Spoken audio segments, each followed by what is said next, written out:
Iran जहां मुखर तौर पर इजराइल के खिलाफ है, तो सऊदी अरब अभी भी बचाकर बयान दे रहा है। लौटेंगे सर आपके पास एक और बड़ी खबर।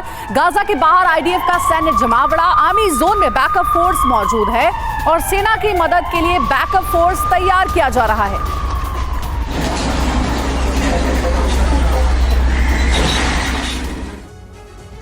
और चलिए अब एक मैप के जरिए समझाने की कोशिश करते हैं कि गाजा में इस समय हालात क्या हैं। बीच में जो लकीर आपको इस मैप में दिख रही है, नजर आ रही है, गाजा के बीचों बीच सलाह अल दीन मेन रोड है। ये देखिए, ये जो आप देख रहे हैं सड़क, दरअसल ये सलाह दीन मेन रोड है और जो उत्तर से दक्षिण तक गाजा को दो हिस्सों में डिवाइड करती है, बांटती है।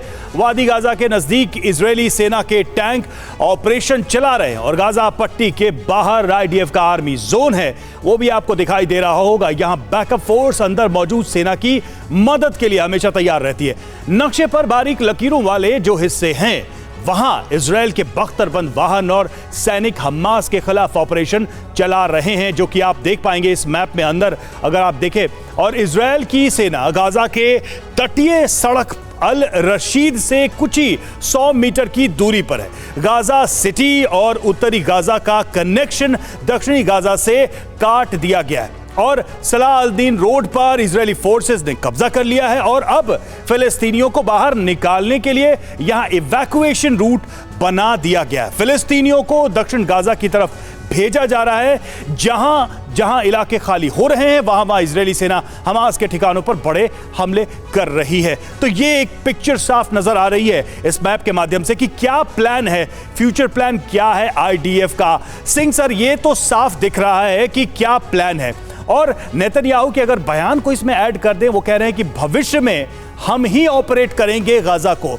तो ये जो हमने मैप दिखाया उससे कैसे नजर आ रहा है कि क्या जो ऑपरेशन पॉलिसी होगी नेतन्याहू की गाजा को लेकर, वो क्या हो सकती है?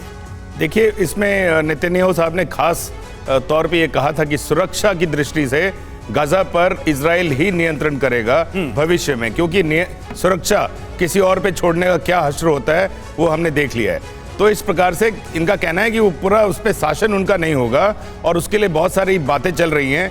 हिजबुल्लाह से भी बातें चल रही हैं।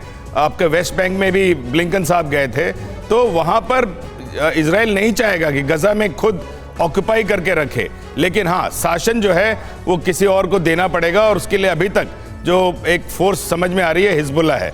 और एक और चीज़ मैं आपको याद दिलाऊं कि इस युद्ध से पहले हमास पे ज़्यादा ध्यान नहीं दिया जा रहा था, ज़्यादा बड़ा खतरा हिजबुल्लाह को ही माना जा रहा था और जो भी एक्टिविटीज़ हो रही थी वो वेस्ट बैंक की तरफ ज़्यादा हो रही थी और इस तरह से इनका ध्यान, इजराइल का ध्यान वेस्ट बैंक की तरफ ज़्यादा था और गाजा पट्टी की तरफ कम था।